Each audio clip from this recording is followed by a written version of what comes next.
Hi everyone! I hope I am visible to all of you. It's a little, this is the first episode of Ask a Witch, and it is 12 noon on the 23rd of February in 2018, and I am Elizabeth Hamilton. Some of you know me from my other endeavors in the Karelian nativist tradition, which is the Wiccan tradition that I almost basically grew up in. But I haven't really talked about my practice as a witch. As compared to a Wiccan, and I think that's because for me they kind of mesh and kind of get melded together a little bit. So I've decided to do this episode of Ask a Witch, and I have several questions that people were so kind enough to ask of me a bit ahead of time, so that I have a few to go off of while everyone is getting in here. So please, hi Ed and Lori, and Ed has been kind enough to watch while he's in the middle of convocation. That's exciting. Also with Lord Don Lewis. So share, please share. I love doing this kind of thing. I love doing video and audio. Let's see. So I guess let's see. Yeah, we'll give it a couple more minutes, and I'll just kind of talk about myself a little bit more. Actually, I can just jump in with the questions that one of my friends had asked me. That's kind of like a general sort of get to know you sort of thing. So he asked how old I am. I am 29, and that feels kind of the in between, not yet old, not quite young anymore sort of number. You know, 30 is approaching, but I'm going at it full speed ahead. And then he asked me, where am I from? And, you know, I was thinking about this as I was setting up here, getting all the lights and stuff ready. This question kind of always confuses me, because sometimes the person asking wants to know, oh, well, like, where did you grow up? Where are you from in that respect? And then sometimes they want to know, well, where do you live? That's from my perspective, at least. It's like a dual question there. So, where am I from in the respect, where did I grow up? I grew up in the Lehigh Valley of Pennsylvania, born and raised. And where do I live? Well, currently I live in Allentown, Pennsylvania. For those of you who've ever heard of the Bethlehem Steel Factory, that's like 5 miles east of me. Southeast of me, give or take. So, and then this is always a question. When did I learn about my gifts? Let's see.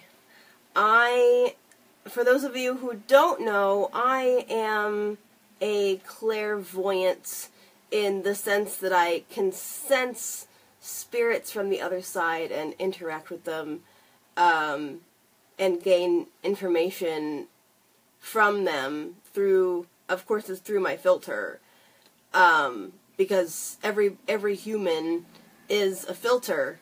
The brain receives information through energy, and it comes forward through the medium, through the oracle or the medium. I learned about that when I was watching John Edwards on television when I was 11 years old. And it was a very interesting phenomenon because I had been in my old house, my mom's old house, and I was like 10, 11 years old. And I was watching, and I'm like, Nana, I can do that. I was with my grandmother, my Nana. And I said, Nan, I can do that. And she's like, really? And I said, yeah. And I literally sat there and brought through my first oracle at 10, 11 years old. And my Nana was gobsmacked because the person I brought through was her brother who had died several days after he was born.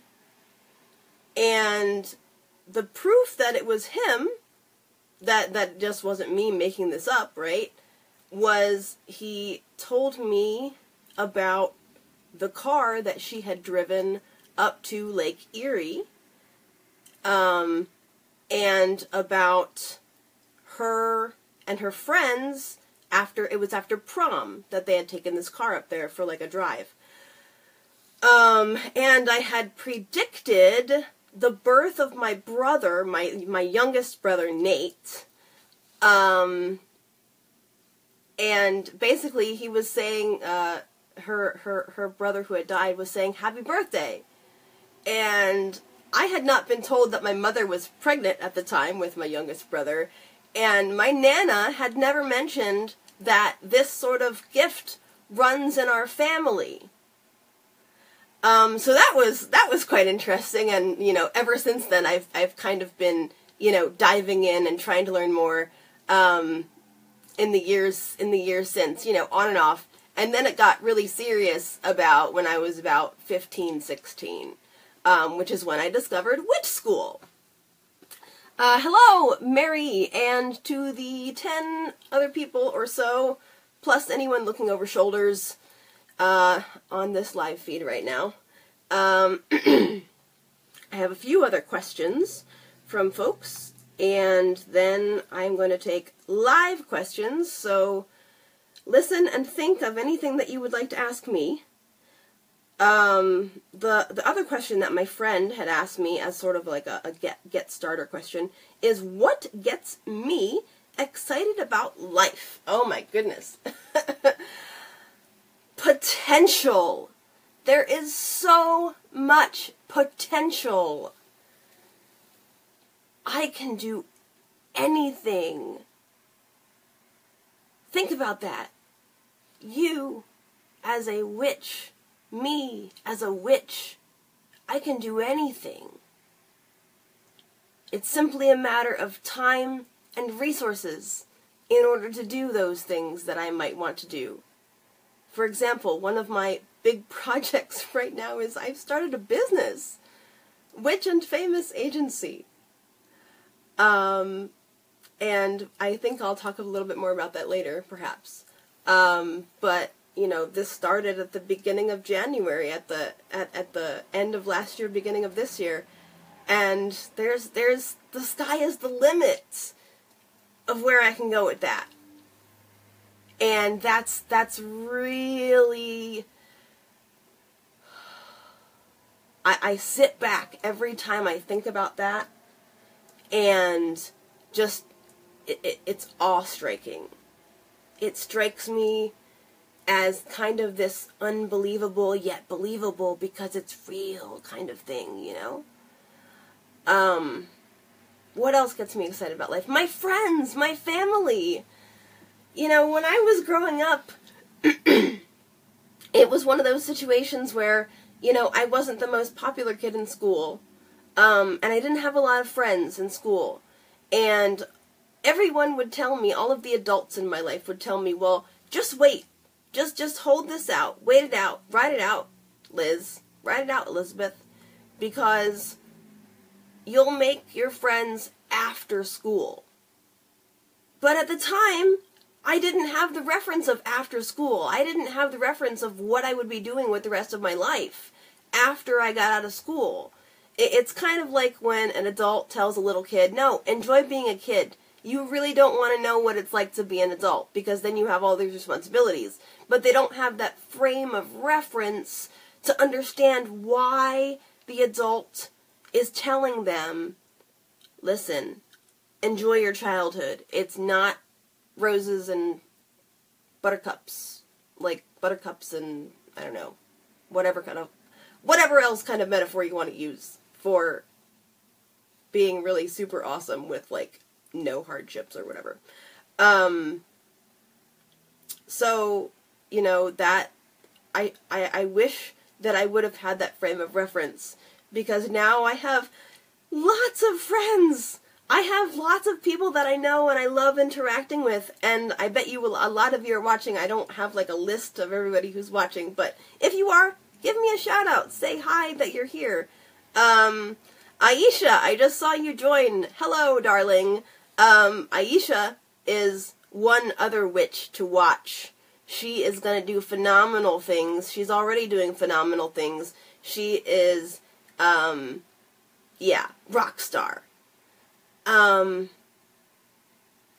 So, yeah, that's a couple of things that gets me excited about life.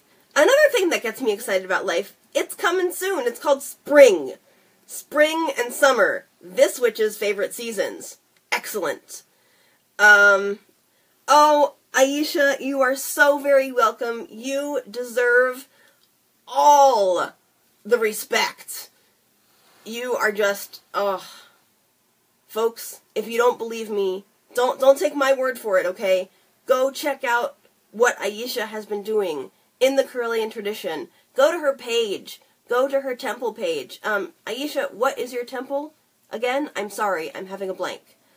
And Casey says that spring is awesome, but I like the autumn. You know, autumn rocks too, and here's the reason why autumn rocks, okay? Cider. Apple cider. Everybody else can keep their pumpkin spice. I don't like pumpkin spice, I'm not a big fan. Apple cider. Warm, mulled apple cider on a nice autumn day with the fire going, or, you know, some good music or television or whatever. Yes, here we go. Archaic Temple of Arcer is Aisha's temple, and that's a cool name. I like that name. So let's see here. We have more questions. Trying not to get sidetracked. Let's see. Ed had asked me a classic question. Is a witch always female? And the simple answer is no. A witch is not always female. Men are witches too. Of course, you know, classically, witches are basically almost always portrayed as females, as women. But that's not always so in the modern day. And I think that's good. Because a witch is simply a person of power who can command their force of will and bring things to them using their will and using their energy and resources to obtain what they want and make the universe bend in a way that reflects what they want, what they desire. And I think this question is also interesting, and I was talking with a little bit ago with a person who said, well, you know, that question's been answered 1,000,000 times. Why did he answer that question? Why did he ask that question? And I said, well, you know, it doesn't really matter why he asked the question. Not everyone is going to be knowledgeable who's watching this. And I hope there's some newbies out there. You know, that's how we spread and share our knowledge, is through new people, is through curious, inquisitive folks who might not identify as witches, who might not even identify as pagans, necessarily. We might have folks out there who just, you know, ran across this on, I don't know, maybe some Facebook algorithm brought them this broadcast. That's great. That's good.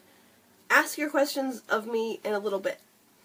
I don't think this question is silly at all. And because it is going to allow me to talk now about the masculine and the feminine, each of us have a certain amount or level on the scale of masculinity and femininity inside of us. And, you know, some of us identify like really feminine, and that's great. And some of us identify as really masculine, and that's okay too. That's wonderful. And some of us are like kind of in the middle, and some of us can, you know, really shift back and forth on that spectrum of identity. And, you know, something recently that I've come to find about myself is that I am quite gender fluid. There are days when I just want to go out there and rock a suit, which is classically very masculine. And yet other days I just want to wear my skirts and exude a very feminine energy.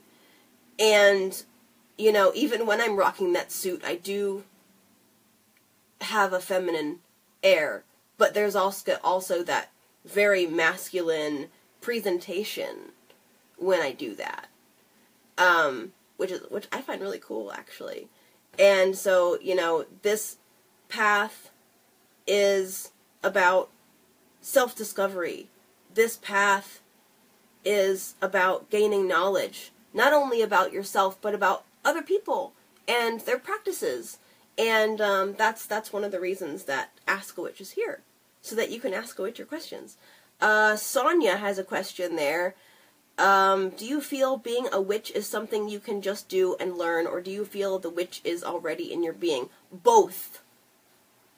The simple answer is both. I am a witch because I identify with the word. The word for me holds great power. And since I was about 15 or 16, I've told people I am a witch, and I've never shied away from that.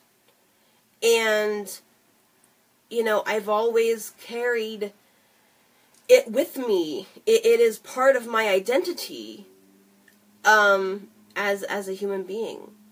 But being a witch, I think that it's kind of a complicated sort of answer also, in that being a witch is part of your identity, and the learning the witchcraft and gaining the knowledge and gaining more information about yourself and about the world, about the universe, about the seen and unseen is it is part of that. It's all interconnected. It's very much a journey. It's not about the destination. There is no point at which you say, okay, I've gained all this, I've gained all that, I've gained, you know, everything that there is to know, and now I'm a witch. I think it's more, okay, I think I might be a witch. Let's go on this path and let's find out if that's something that I can really make a part of my identity. Is this really a part of my identity that I can unlock? I hope that answers your question. There's a couple other questions that I have here. If my phone will deign to cooperate. Let's see. I answered that one. Okay, Lori Blackman asked me yesterday, as what most would call a modern-day witch, how do you feel about the incantation abracadabra? And do you think this is just a word used in stage magic, or does it have the power believed back in the 1st century as a way to connect with healing spirits, or used written in a downward triangle to ward off evil spirits? Goodness, what a question. I saw that yesterday, and I was like, wow, I don't really know how I'm going to answer this. But I guess I'll just take it, you know, one little bit at a time. How do I feel about abracadabra? I believe that any words that we use act as keys. If we believe these words have power, they have power. They act as these keys, as these helpers for us to summon the power of the will within each of us, doing like a magical spell, or for example, or a ritual of some kind.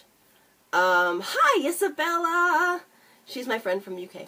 I'm glad that she can watch along with all of you. So, do I think that it has power? Yes. I think it has power. Absolutely. It does for a lot of people. It acts as that thing that shifts us from mundane to magical. Even for people who don't really practice magic on a regular basis. Or at all. Consciously, at least. It's just like blowing out the candles on your birthday cake. That's a spell. You make a wish, you close your eyes, you make a wish, and then you activate that wish by blowing out the candles. And do I believe that you have to blow out all of the candles on your birthday cake in order for that wish to come true? No. I don't. I did at one point, but then I thought to myself, well, that's silly. I have all of these candles, each of them is an energetic battery, lit, and which I direct my will into when I blow them out. So each of them is one more chance for my will to be done. So if I miss one or two, who cares? I'll just take another breath and blow them all out. Let's see here. I have a couple of more questions. Let's see. Alright, so this is an interesting one. Voodoo in this society today is more accepted than being Wiccan, I think. I feel this is due mainly to the links with the Roman Catholics. The adoption of Catholic saints in voodoo practices, as well as many Catholics in Haiti, mix the two faiths together. So with the new concepts of mixing Christianity with Wicca, you have Christian Wicca or Trinitarian Wicca. I have even heard of Wicca and voodoo mixed. I can understand the concept of voodoo mixed with the Roman Catholic faith, but not Christianity and Wicca, or Wicca and voodoo. Would these not be a contradiction to each faith, and do you see the mix of any of these as an oxymoron? Well, I am not really here to tell anyone how to practice, how to connect with deity, how to connect with the universe on a spiritual or metaphysical level. Do I think it's a little bit odd? Well, yeah, maybe. But I don't think it's necessarily wrong or oxymoronical. I think that if they can reconcile inside of themselves the two practices which of say Christianity and Wicca, which are quite different but have very much the same, especially if you get into Catholicism. Wicca and Catholicism have a lot in common. A Catholic Mass is a ritual. It uses candles, it has an altar, they enact prayers, which are magic, they worship a deity, they sing, if I didn't say that they use incense, both of them use incense, they have, the offering of cakes and ale, or, you know, the Eucharist and the wine. Let me see. Alright, so, yeah, if it works for that person, then it works for that person. I am not a person who has studied much about voodoo, so I can't really answer in that direction. and I don't really want to speculate on something that I don't know. But maybe in the future I can, ask other people who might be more familiar with voodoo, and how it relates to Catholicism and all that. Or, how it relates to Wicca. I don't know. So, I hope I answered that question relatively well, from my perspective. Let's see. Okay, and this next one is a fun question. Since we're headed into the conference/festival/pagan Pride Day season, what are some good ways to keep from becoming overwhelmed in such large events with so many different people, energy signatures, and potential pulls of personal energy? Is there a tool or stone or some energy working I can focus on to help keep from getting overwhelmed? The short answer is yes. There are several tools and devices and energetic techniques that people can use. It's a matter of what works for you. So early on, I liked to use hematite, and I thought that it would be awesome to have, like a hematite ring that I could just wear so that I wouldn't forget to carry like a stone with me, or a necklace that I could put on or something. And I found that the energy that the hematite would siphon off of me throughout the day, even if I, rinsed out all of the energy in cold water or salt throughout the day, my hematite ring that I had bought cracked after not even a month. I think it was like a couple of weeks of wearing it. And the hematite necklace that I had fell apart. So if you're looking to use hematite, stick with the stone. Put it in your pocket. Maybe even attach it to your keys somehow, like if you wear your keys on a carabiner on your belt. Or maybe even get it on a wrapped pendant. But I don't recommend getting a ring of hematite. I don't recommend having a necklace primarily made out of hematite. They haven't worked for me. Other devices, like physical devices that I've used, salt. Plain old table salt. Put a little bit under your tongue and let it just dissolve all the excess energy down into the ground, down into the earth. It works really well. But it's good to, it's wise to not become dependent on salt or hematite. So I do grounding, and this is simply coupled with what's called clearing and releasing. The two in my head are kind of synonymous. But basically, you envision a big ball of white light above your head, and then you let the energy come down into the top of your head, all the way down through your body, filling your body as it goes, and basically washing the excess out of your feet into the ground, or, out of the bottom of you if you're sitting, basically. And then the light disappears and dissipates, and you're good, essentially. There are lots of different ways that you can envision it.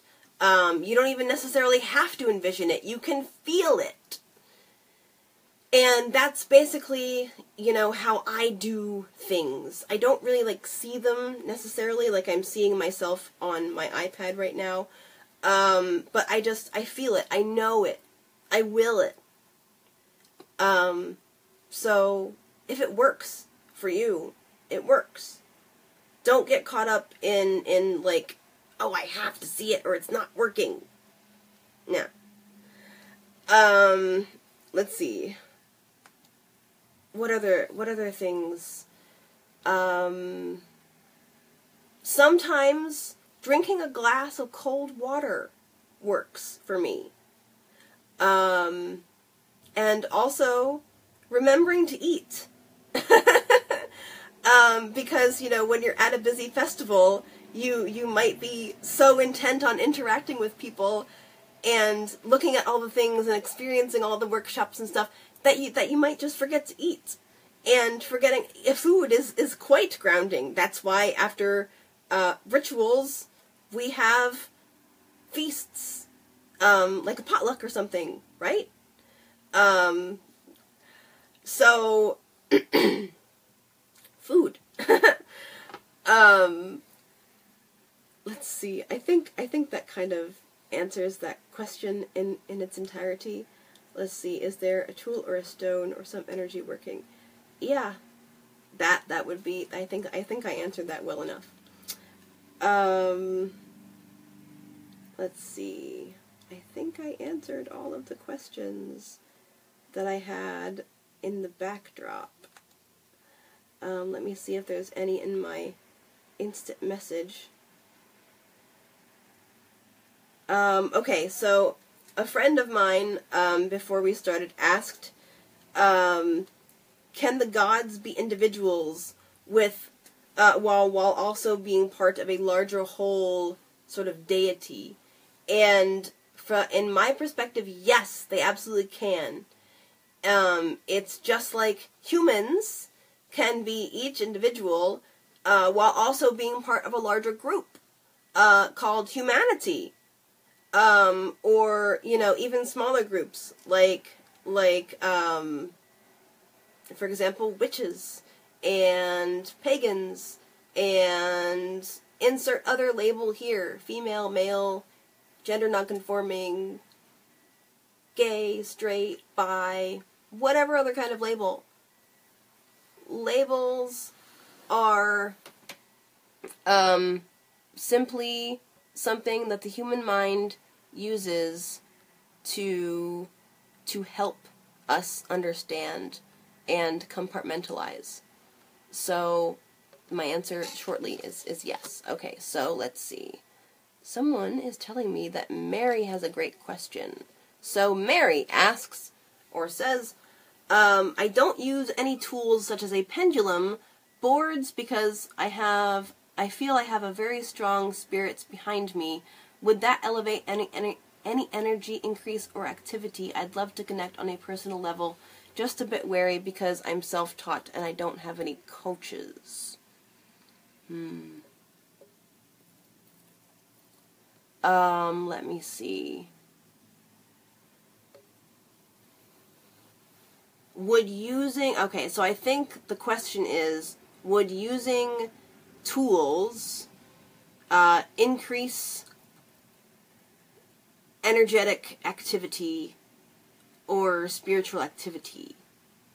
I don't really know how to answer this question. It just depends on the person. If you find, Mary, if you find using tools helps you to better connect with the spirits that you have behind you, then by all means use those tools. Learn how to interact with those tools. Learn how to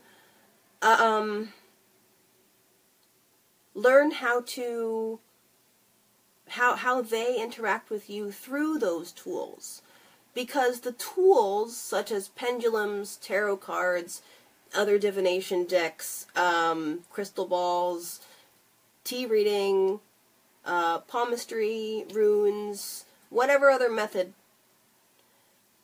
it's a filter. It helps you bring through the messages from the spirits, from deity, from spirit. I would say try. And if it doesn't work, put it aside. Try something else. Maybe you don't need a tool. I don't really need tools. I find that they kind of hamper me sometimes because they are, they can be so specific in how they are said to be used. And Mary, I would say if you already feel very intense energy, learning how to ground is very, very, very important so that you don't get overwhelmed.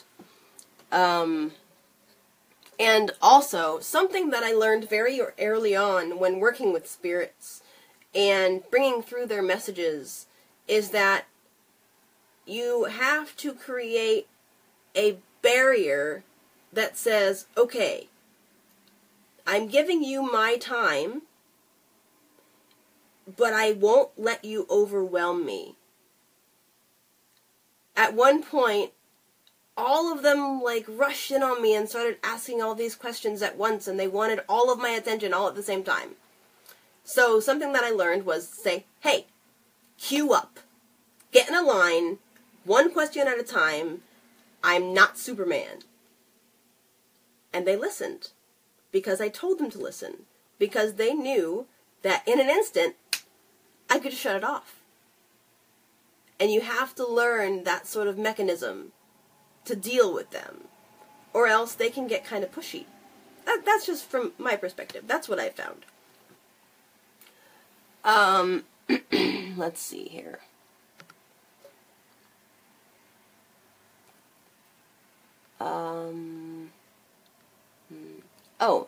Julia, hello. I think that you were the lady from Idaho. Hello. I'm sorry. I wasn't ignoring you at all. Let's see. Does the size of the crystal matter? It depends on what the crystal is being used for. If you're referring to my earlier explanation about hematites, I would say experiment with several sizes of hematite pieces. Maybe carry a few to begin with. And also learn how to ground, without the use of the hematite. The hematite is a tool to help. Mary says, thank you, this is exactly what I needed.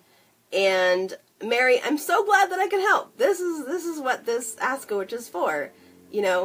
Ask your questions and get them answered. Mostly. And all of this, again, is, from my perspective. I'm just one witch.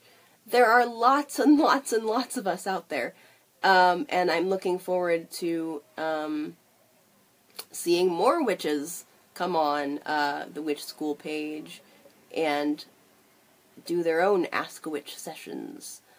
Let's see. Kat asks, do you believe it's easier or more difficult when empathic? Kat, I need a little bit more information. Do I believe what is easier or more difficult? Hello, Sandra. Welcome. Wow, this has been a really nice turnout. 18 people so far. Oh, 19 people so far. Plus those looking over shoulders. Let me see. And a person is messaging me, can I do a question anonymously? Yes. Yes, I can. Just ask me in my inbox. Or just private message the Witch School page, and somebody will kindly forward me that question. But yes, person asking me in my inbox, just write out your question in the IM. I hope they see it or hear it. Let's see. What else have I been asked over the years that are not silly? Let's see. Oh, okay, so here's the explanation from Kat that I was asking about. Keeping the energy and spirits at bay, like how you said to make a wall, to say, hey, keep it in check.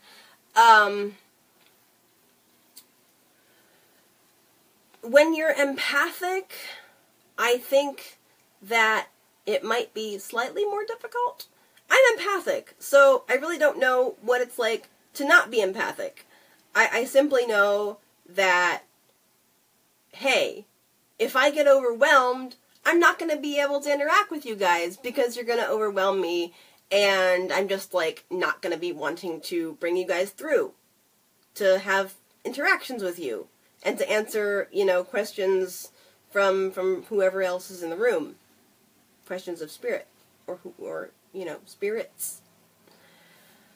So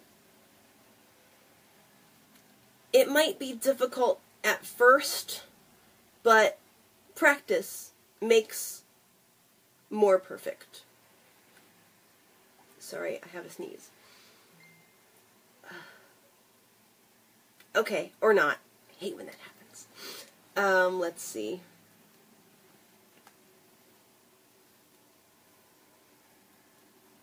Let's see here.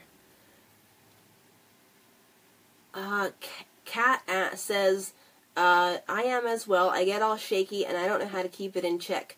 Coming from spirits or people, any suggestions? Kat, when I had my first seance, I cried like a baby. You know what helped? Salt. And other people helping me ground. I was lucky enough to have lots of people around who knew what the heck they were doing. And I think that's one reason why I like to work in groups. Is because they already knew what to do. They already knew what was happening.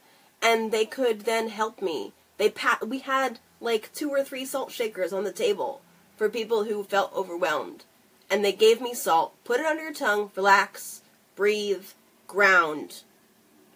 Grounding, grounding, grounding, grounding. Very, very, very important. I would go so far as to say it's the most important thing a witch can learn. Like, you have to have this basis, this foundation, so that you don't fall, so that you don't crash. It's like an energetic crash almost when you get like flooded with so much that you just can't control it. A witch, the metaphor, the acronym I've seen is woman in control of in total control of herself. I would love for it to be, non-gender or gender inclusive, but that's just an acronym that I've seen. In total control.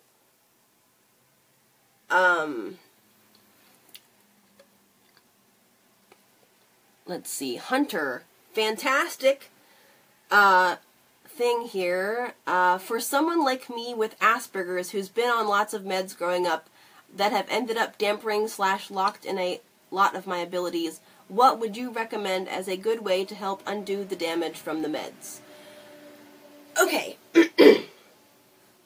Understand that I have Asperger's also. Okay? And I don't think I've been on like meds for Asperger's. I don't really know that there are meds for Asperger's, particularly. I'm sorry that you feel that you've been dampened by these, and all of your abilities are kind of like locked in a box. Pick one ability that you feel that you have or that you would like to try, and work with it for a while. Read books, read websites, ask people who might know. Sign up for a class. There's lots of classes online in your town. I bet you, if you live in or near a metropolitan area, there is a metaphysical shop that you could go to learn. And if not, Witch School has lots of classes. I know several people that could help you with a lot of different things. A lot of different areas of skill. It just depends on what it is. Pick one thing and practice it. Okay? And also, couple that skill with grounding and clearing and releasing. Learn how to do that before you do anything else. So that would be, the answer to that question. Okay, couple questions in my inbox. What was the most difficult part of my clergy training? Oh my! This is I've never been asked this question before, that I can recall. The most difficult part of my clergy training. I think a hard part was trusting my instincts. Trusting that first gut instinct. That it still kind of takes a lot to not dismiss it.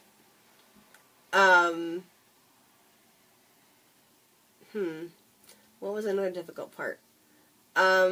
I think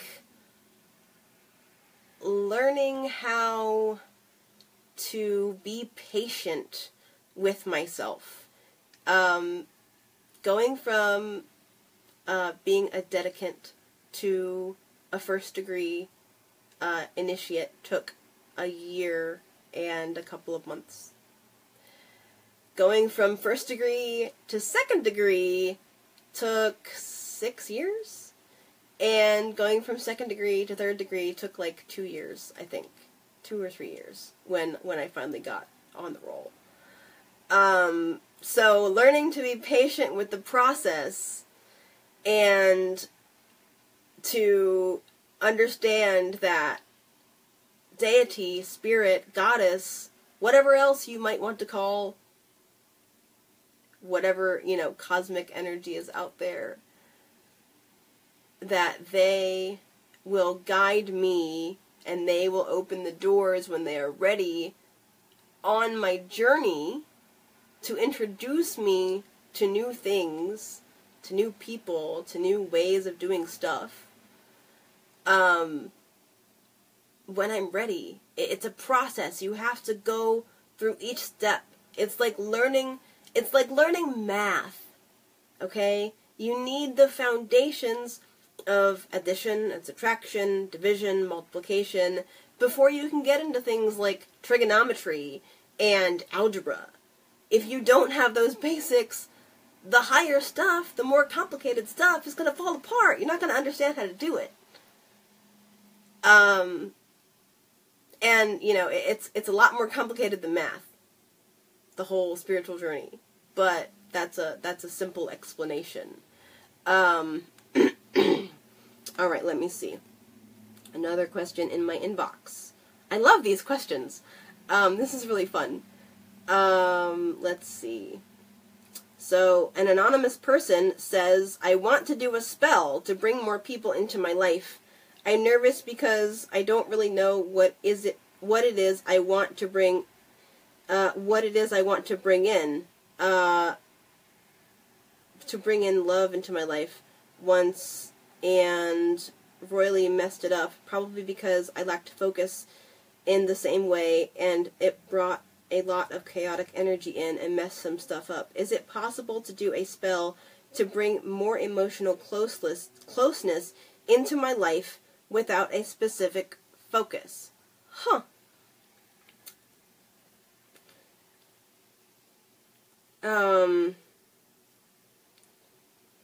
Let me see here. So, basically, I think this person is asking about a spell where they can attract people who would be close to them.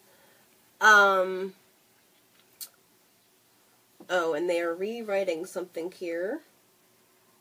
Okay, so I'm going to let them readjust their question, perhaps to be more clear. We have another question in the comments section.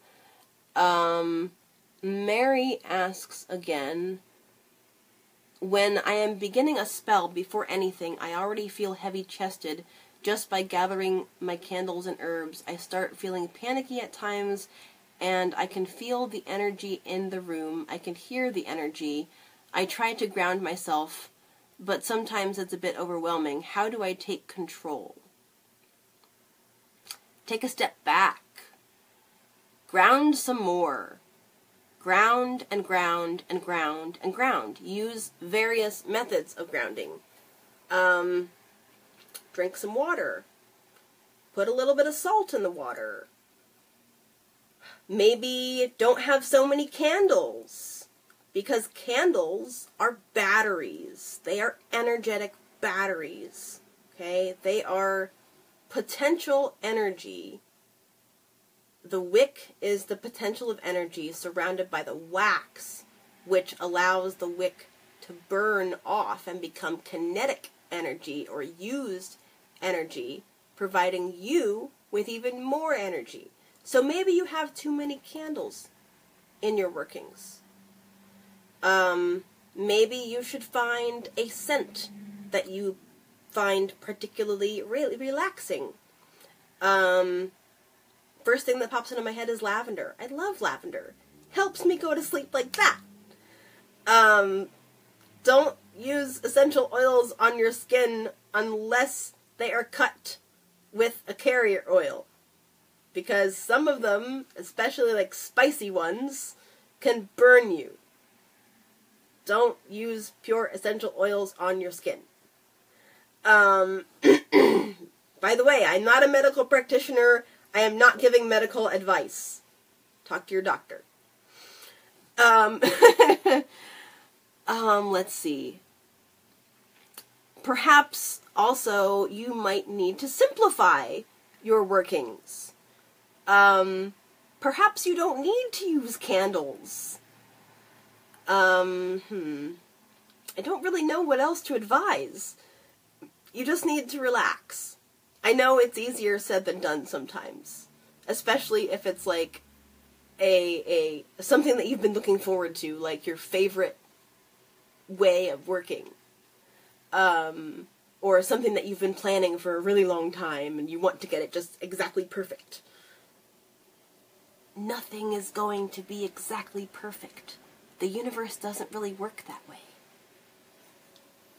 I promise, as long as your energetic intent is there, and your commitment is there, and your will is there, it will happen.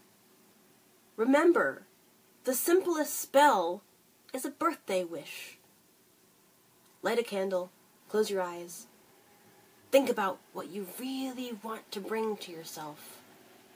Open your eyes, blow the candle out. Will.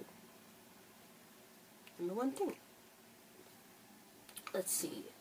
Okay, Hunter says, my favorite thing for grounding, banishing, putting up a barrier is the thrice around the circle bound mantra. I actually had a night when I was going down the stairs in my parents' house and almost slipped and without thinking reflex chanted the mantra. Huh, that's interesting. That's kind of cool. Okay, let me see if the person who... Oh, nope, they're not quite done yet. Let's see. Anyone else? Okay, no more questions. Any other questions? Ask me more. 23 people watching. I really appreciate all of your time. Aisha, yes, precisely. All the power comes from you, nothing else. We are the power. Exactly. Exactly. Nicole asks for tips for blocking others' energy. I'm an empath and struggle being around people and get so overwhelmed by their emotions and affected by it. Yes. It is called shielding. And this is something that I should have mentioned when I was answering the question earlier about being in festival / convention / pagan pride day sort of spaces. Shielding is basically creating an energetic barrier around yourself that isn't fueled by your energy, but by the energy of spirit of the universe, so that it doesn't drain you, because that can happen. That's not fun.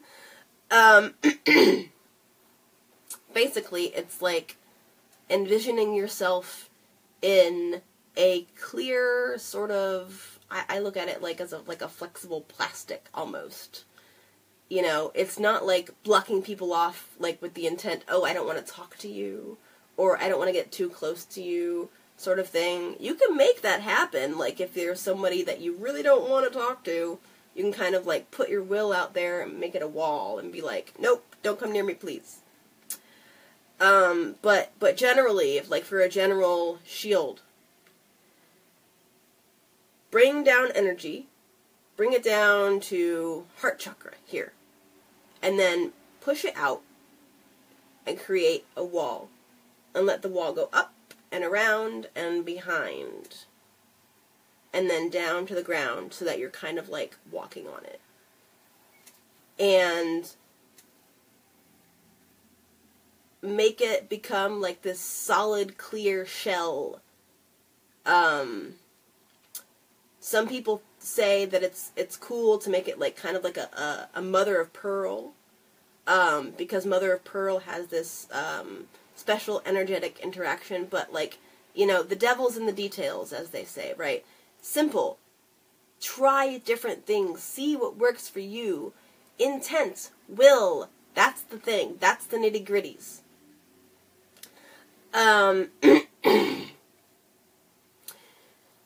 Tips for blocking other people's energy. Let's see. What else? Make sure that you find a spot initially, and if you can't like find it on your own, ask where there's like a quiet spot that you can go if you're feeling like overwhelmed, that you can go and just ground. Have a cup of water or whatever else there is to drink that's not really caffeine, because, well, for me, caffeine does not ground me. It works in like the opposite. You know, have something to drink, have something to eat, relax, find that chill space. And hopefully that'll help you. Let's see. Suzanne asks, do you know about shadow people? Entity of a person, face of a shadow, light that is still living. Nope. I'm gonna have to say no on this one. I have no idea what a shadow person is. Sorry. There's gonna be plenty of future Asks a Witch broadcasts. There, we'll just put it that way. So never fear. There's somebody who can talk to you about shadow people out there, I'm sure. Let's see. Has the person... Okay, here we go. Okay, so the person that had the spell about bringing more people into their life. They messed up a love spell before because they lacked focus, and it messed things up probably because they lacked focus in the same way, and it brought a lot of chaotic energy. Is it possible to do a spell to bring more emotional closeness into their life without a specific focus? Boy, oh boy. Firstly, I'm sorry your spell went awry.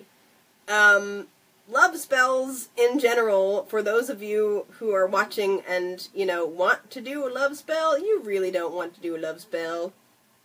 Not a good idea. Not a good idea. Just no. Screwing with other people's will is a bad idea.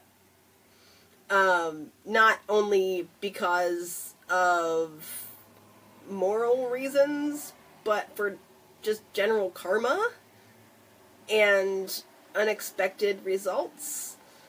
I would not recommend doing anything in which you cannot predict the results within reason. If you're kind of like, oh, I wonder what would happen if I did this. Probably not a good idea. So, let's see. Spell to bring people in emotionally. You know, I don't know. I just don't know about this one. I don't know. Maybe you could do something along the lines of, like, a spell that would open yourself up in a healthy, energetic fashion. But don't make it about, like, bringing other people in. Make it about opening yourself up. And also, before you even think about doing any of this, ask yourself, are you ready to bring in people energetically and emotionally like that? You have to be ready for the results, even unexpected results, before you even enter into these kinds of workings.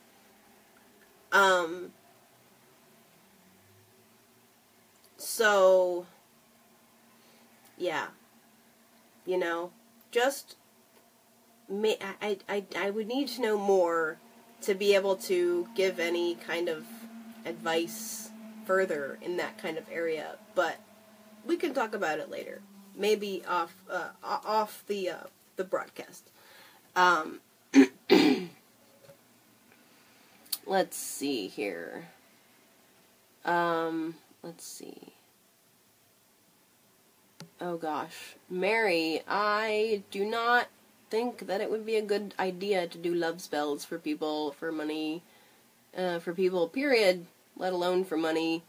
I hope that they don't come back upon you. Aisha says manipulation, that's a big bag of nope. Precisely. Let's see. Cindy asks, wouldn't doing a release spell to let go of the need for a lover help to let it go? Releasing workings are a good idea, if you and a partner, are incompatible and you are having trouble letting them go, like disconnecting from that. And there are different methods for doing that. So the short answer is yes. That can be a good idea if you're having difficulty doing it without such. Michelle says, I want to start my journey, but I don't know how. Welcome. You're starting your journey right now. Happy to be a part of that, as I'm sure everybody else is. You have taken the first step.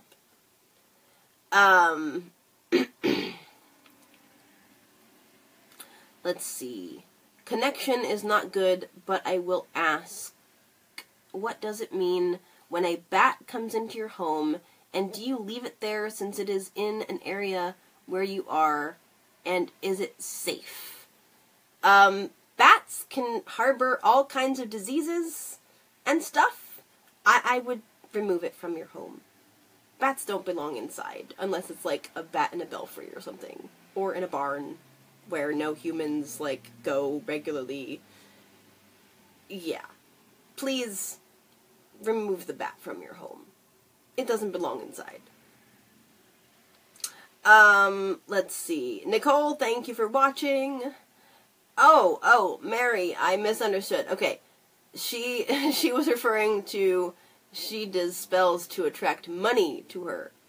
Okay. So, here's another thing I think people can get kind of confused about, especially if you're starting off. They do a spell for money, and then they think that it's just going to happen, magically, right? But you have to actually do the work that will bring the money to you after you do the spell, such as going out and getting that job, applying, and then following up. The spell is merely to shift the universe's energy in the direction you want to go, to make it more easy. It's like shifting the water in a river to make it easier for you to go down the river in the direction that you want to go down. Right? If you just think that it's going to happen like that, if you think that you're going to win the lottery like that, and you don't have the lottery ticket, I gotta say, you're not going to win the lottery, sweetheart. It's not going to happen. So, I'm not trying to criticize anybody. I think it's funny that people sometimes think that it can just, like I can jump on a broom and fly.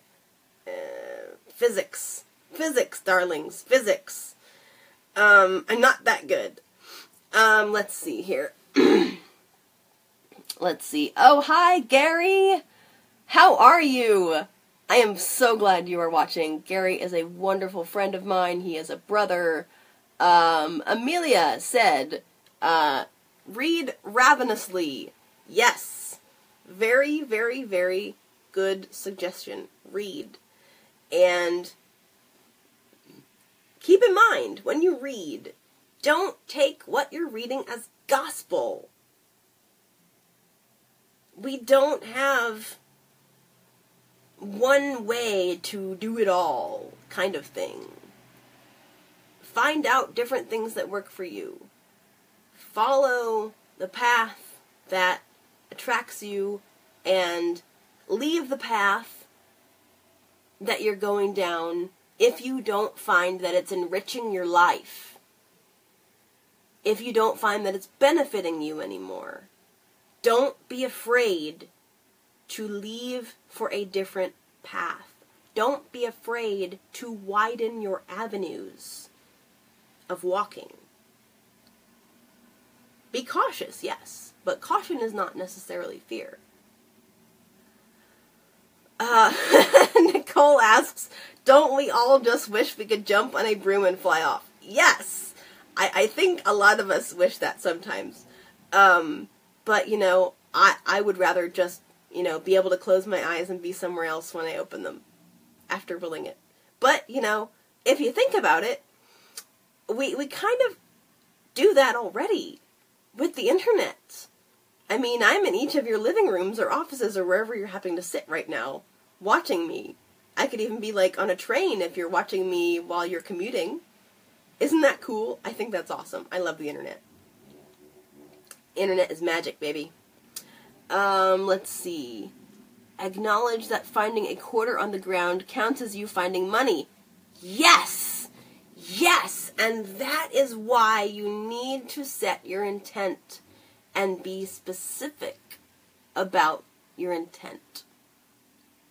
For example, and Gary, you and I both know someone who actually did a class about intents. And we were both there, and it was epic. Oh, I missed that class. We need to do that class again. Sorry, that was a little bit of a tangent. I get those sometimes, but that's okay. I didn't realize there was so much lag here. My bad. Oh, Amelia, it's okay. Lag is everywhere. It's one of those things that just kind of happens. But yes, energetic intent, very important. Be specific. Think about, before you even, like, decide, okay, yes, I'm going to do this ritual, and it's going to be awesome, and I'm going to have, like, you know, these candles and these herbs, and I'm going to use this altar cloth, and I'm going to wear this or that or the other thing. Sit down and really come to understand what it is you actually want. And word it in such a manner that is very, very clear. You don't want money. You want an income, a steady income upon which you can live a fulfilling life, for example. That would be a good start, perhaps. Let me see. Anybody else asking me questions? Gary, do you have any questions for your lovely sister? Let's see. Nope, nobody. No other questions here.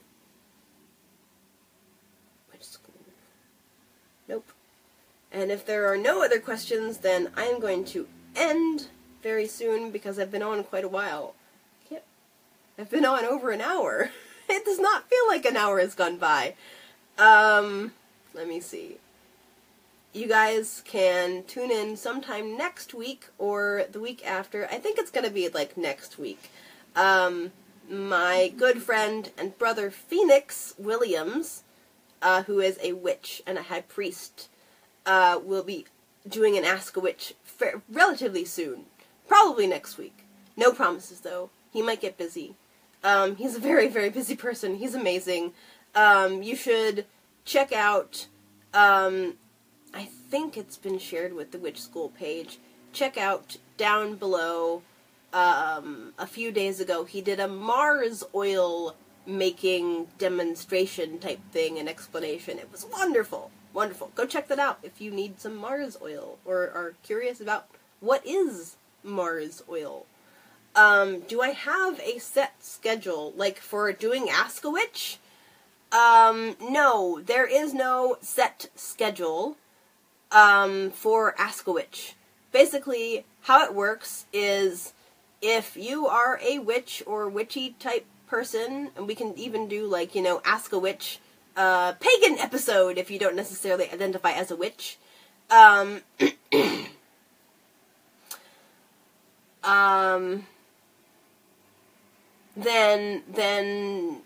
basically what you do is you message me or another admin, just message the Witch School page, and we can set it up for you. 24 hours in advance, you're basically, like, locked in. So you have to make sure that the day and time that you want is something that you can commit to, and that's, like, it. Really simple.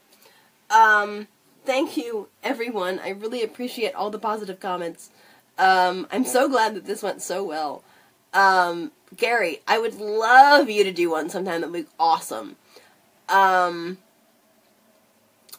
Let's see here. Oh, yes!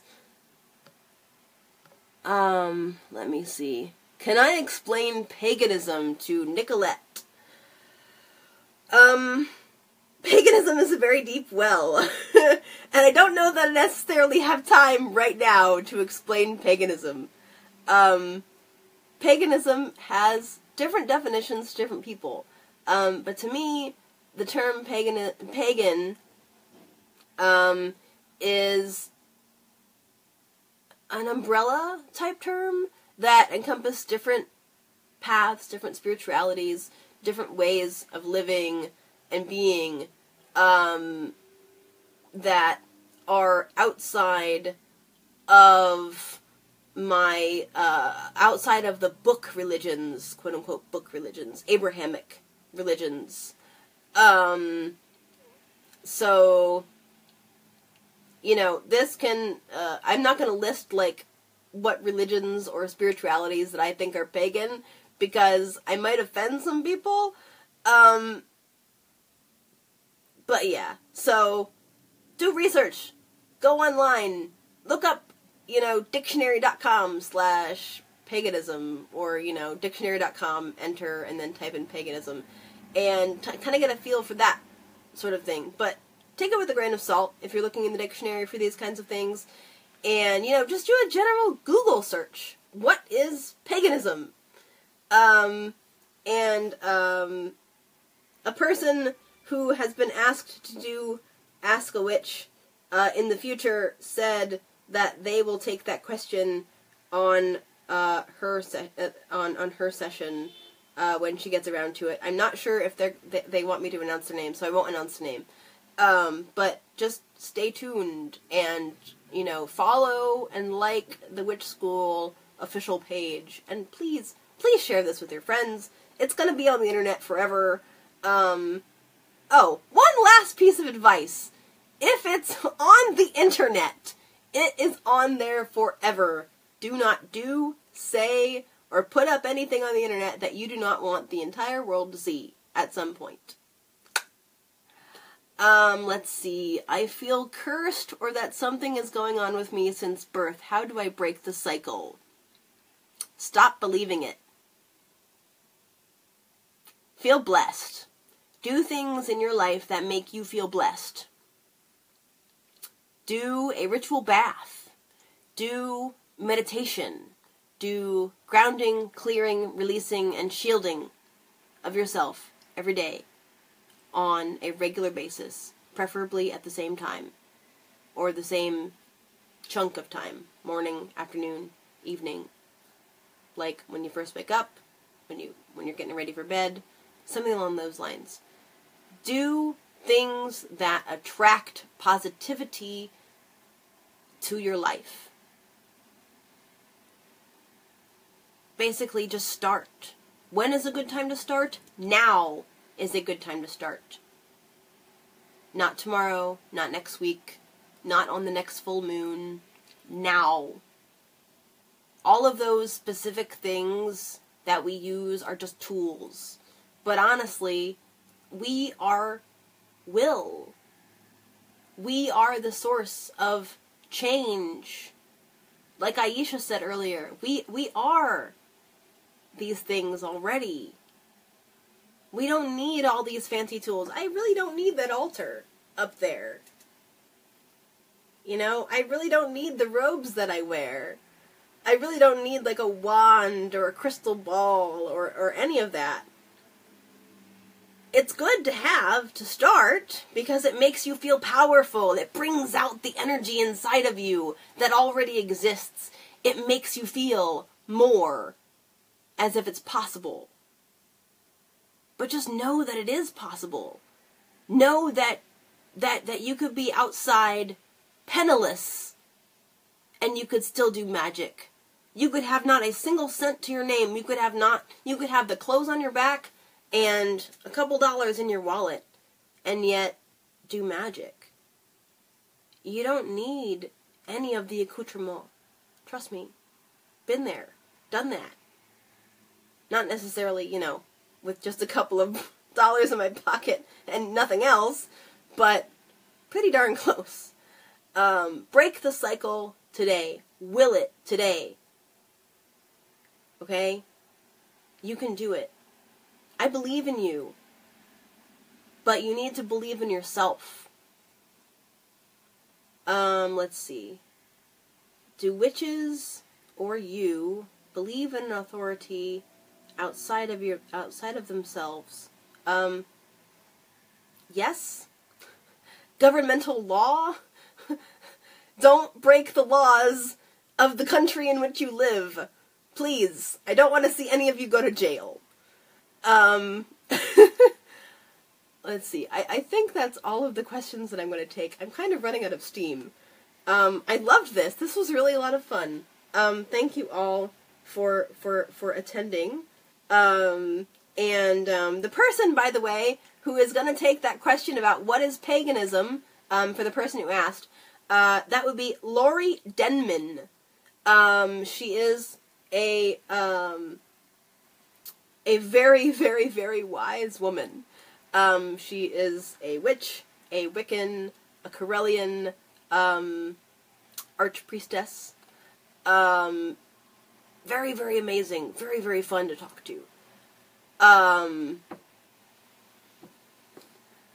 So, Jennifer, before I go, I'll inbox you here shortly, okay, after the feed ends, and then we can talk more about it. Because I really want to answer your question more thoroughly. I'm just kind of, you know, tuckered out. This was a really good conversation. I hope you guys learned a lot. I hope everybody in the future learns a lot from it, too. I really think that it's important that we start documenting these things so that the future can have and reflect back on these things that we're discussing now and gain insight and perspective. Because perspective is everything. If we don't have perspective, then it doesn't do us any good to even ask these questions. Or ask questions in the future. We need to have an understanding.